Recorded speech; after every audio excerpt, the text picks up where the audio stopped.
Assalamualaikum warahmatullahi wabarakatuh. Perkenalkan, nama saya Muhammad Imam Iqbal Ali. Saya dari Fakultas Perikanan dan Ilmu Kelautan, Program Studi Sosial Ekonomi Perikanan. Saya dari kelompok 16 Polaris. Jadi, di sini saya akan menerangkan tentang rangkuman materi PBPK dan materi PBPK ada apa saja. Untuk materi yang pertama yaitu kepemimpinan dalam perspektif agama.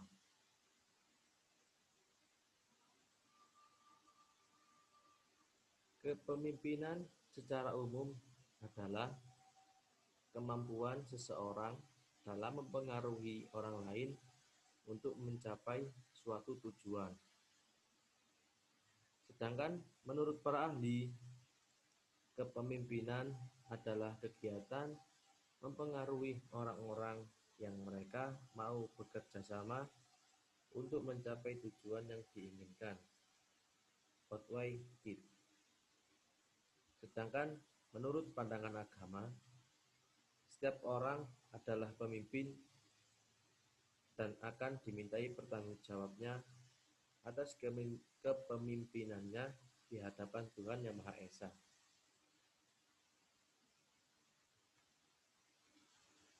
Jadi, poin kunci dari kepemimpinan adalah kemampuan mempengaruhi tujuan.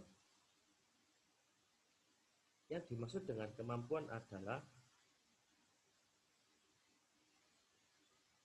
yaitu skill, cara, gaya, seni, taktik, dan kecakapan. Ketika kemampuan terpenuhi, maka kita akan bisa mempengaruhi orang lain. Dan ketika kemampuan dan mempengaruhi sudah didapat, maka kita akan mencapai tujuan yang telah direncanakan sejak awal. Sikap yang harus dimiliki pemimpin yaitu cerdas, disegani atau disukai oleh orang-orang yang dia pimpin, mengerti dan memahami kondisi orang-orang yang dia pimpin, tidak merasa lapar ataupun terlalu kenyang. Dan juga 4 pilar utama sifat seorang pemimpin. Yang pertama, sidik, benar, amanah, dapat dipercaya, fatonah, cerdas, tablek, menyampaikan. Dan untuk materi yang kedua yaitu leadership. Apa itu leadership? Yaitu salah satu fungsi manajemen untuk mempengaruhi, mengarahkan, memotivasi, dan mengawasi orang lain untuk menyelesaikan tugas-tugas yang telah direncanakan untuk mencapai tujuan dan dasaran organisasi.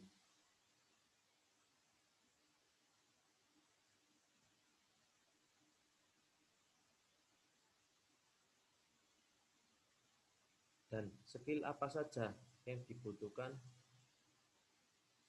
untuk seorang leadership? Yang pertama yaitu vision atau visi. Yang kedua, ability to adapt to change. Yang ketiga, positive mindset. Yang keempat, strategic thinking. Yang kelima, consistent persistence. Yang keenam, good communication. Yang nomor 7, openness. Yang nomor 8, team player. Yang nomor 9, feedback. Dan untuk materi selanjutnya yaitu perkembangan e-commerce di Indonesia. Hasil survei menunjukkan hasil usaha melalui internet di Indonesia masih rendah.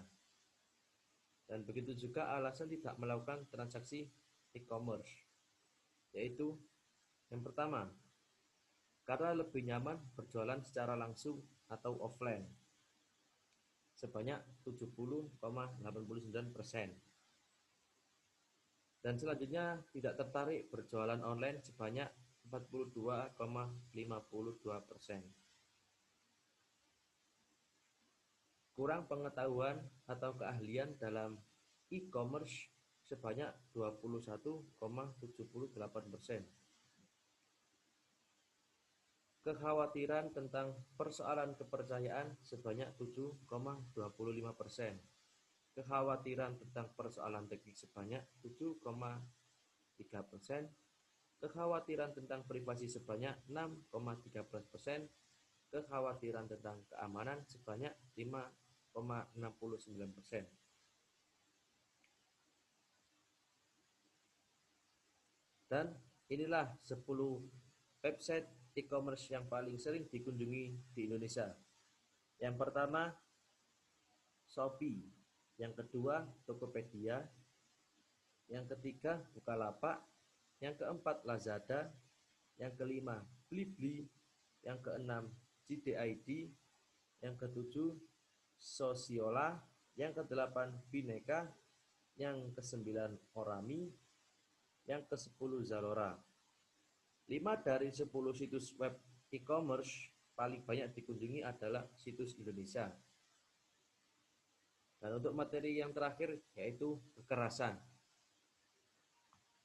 Undang-Undang Nomor 35 Tahun 2014 menerangkan, kekerasan adalah setiap perbuatan yang berakibat timbulnya kesengsaraan atau penderitaan secara fisik, psikis, seksual, dan atau penelantaran. Bentuk-bentuk kekerasan. Yang pertama, kekerasan fisik. Tindakan yang diarahkan untuk menyerang dan melukai pada tubuh. Contoh dari kekerasan fisik, yaitu memukul dengan tangan kosong, memukul dengan alat atau benda, membenturkan ke tembok, menyundut dengan rokok, menusuk, membakar, melempari, menampar, menjambak, mencekik, menyeret, menyekap, menendang, menjewer, mencubit, dan sebagainya. Dan untuk yang kedua yaitu kekerasan seksual, adalah tindakan yang secara khusus diarahkan untuk menyerang reproduksi dan seksualitas. Contoh dari kekerasan seksual yaitu pelecehan seksual, eksploitasi seksual, perbudakan seksual, perkosaan, penyiksaan seksual, prostitusi paksa, pemaksaan aborsi, pemaksaan perkawinan, dan intimidasi seksual. Dampak bagi korban kekerasan seksual, gangguan fungsi reproduksi, penyakit menular seksual, trauma seksual, stigma negatif, kehamilan tidak diinginkan, gangguan kesehatan mental, muncul keinginan bunuh diri, berpotensi menjadi pekerja seks atau pelaku untuk pelampiasan atas kejadian yang dialaminya. Yang ketiga yaitu kekerasan psikologis. Tindakan yang diarahkan untuk menyerang perasaan dengan tujuan menghina, menghukum, atau merendahkan harkat dan martabatnya.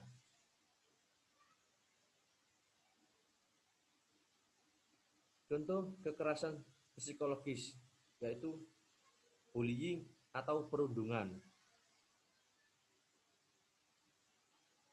Dan bullying sendiri bisa dilakukan perorangan atau kelompok, bisa dilakukan di dunia nyata atau di dunia maya. Untuk yang terakhir yaitu kekerasan ekonomi.